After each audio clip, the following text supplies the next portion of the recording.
I am finally back with this car. As you can tell by the parts on the table, we all probably know why I'm here. Intake is getting swapped. And this is why. Well, it's just...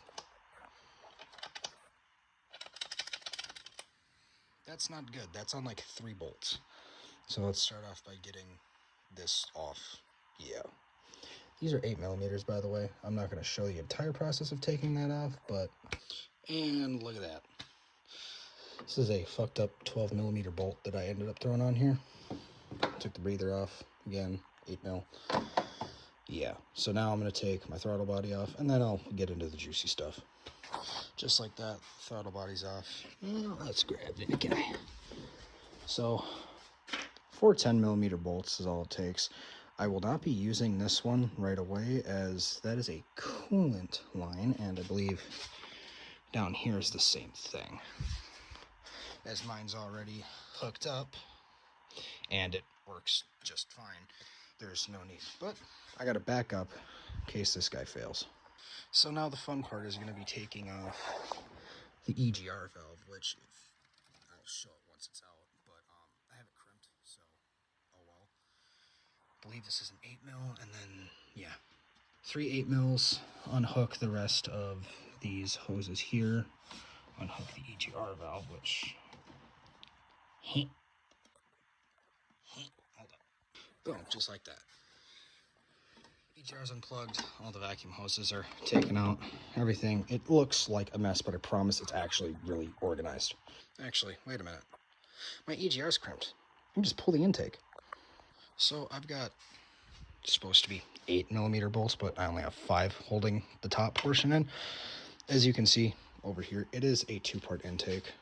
Top half, 2 bottoms, direct injection, pretty cool.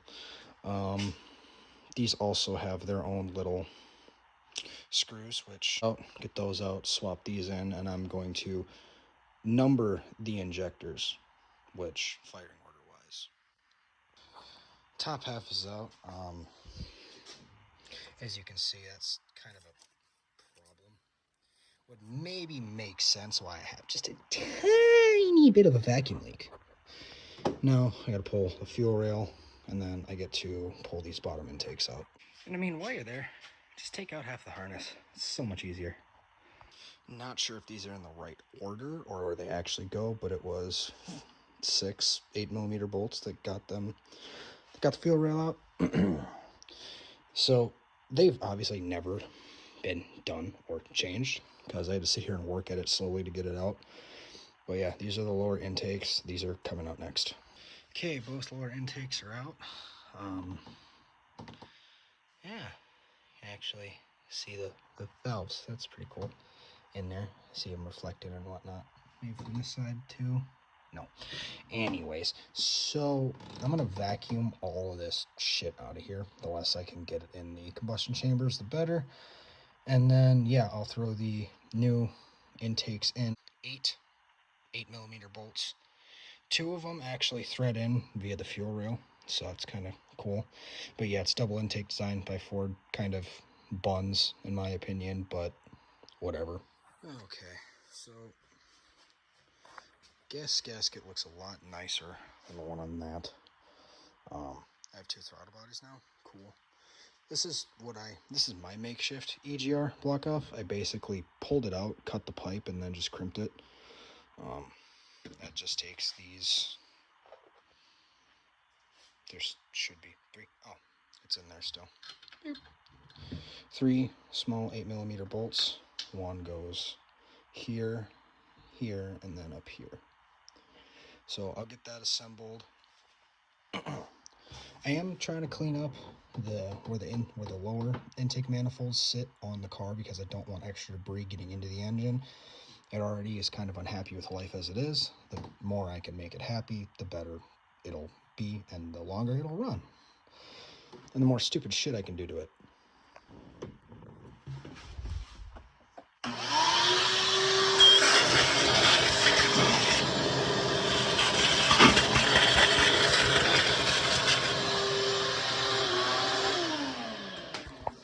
Not perfect, but like better than what it was. Get a different motor, because the old lady don't know about that. I get a different motor. We'll be more thorough, do it better, yada yada yada. Anyways, I'm gonna get things thrown back together on this intake here, get these installed, get the fuel rail hooked up, get the wiring harness back assembled, and then it'll be time to prime the engine, because this car has sat for, what, 3 months? It's been sitting since December, so all the oil is kind of in the bottom of the motor, and I really do not want to start this thing without having oil on my cams or my timing chain. So yeah, we're gonna prime the engine and then probably get some more stuff tomorrow, because it's supposed to be really nice the next couple days up here in North Dakota. 40s, like mid 40s, high 40s, so she'll love it. Be a great way to test the new intake and see how much better my throttle response is without having 3 broken bolts. Done. It's the EGR. I'm not going to run torque specs for it. I did bring my torque wrench for the lower intake manifold, the fuel rail, and the upper intake manifold, just because I really want this car to actually run right and not just to where I'm scared to over tighten these and snap them, because sourcing this intake was stupidly difficult. Great price for it though. All the bolts on here are functional. They work. Gaskets are good. So, and even if the gaskets weren't good, these gaskets maybe have 5,000-6,000 miles on them, so it's not like I couldn't just swap them out. But yeah, let's get this car back. Okay, so I've got the fuel rail hand tight right now. I just got done torquing the bottom half, the lower intake manifold bolts. There are 8 of them. It's online, it said between 13 and 16 foot-pounds. It should say 14.5. But I torqued them at 14 foot-pounds, which should be more than enough for this car and within spec. So we're gonna torque the fuel rail next. There's going to be quite a few cuts because I do have to look up these specs. I do not have them on hand, unfortunately, but we're going to do this by the book, just because these cars are stupidly angry about their vacuum level and the air to fuel ratio. If it is unhappy, it will tell you. Just finished torquing down the upper intake manifold. Only recommends 8 foot-pounds. No wonder I snapped bolts. I just tightened them until they were good. So this should run a lot better. Throw the throttle body on, torque that to spec, throw it all back together, call it good. And just like that, just got to put the battery in. It's good to rock. So in the car finally at 11:30 in the morning. Honestly, apart from the obvious issues with it, which will be addressed eventually, the car runs great. I mean, it's got no problem.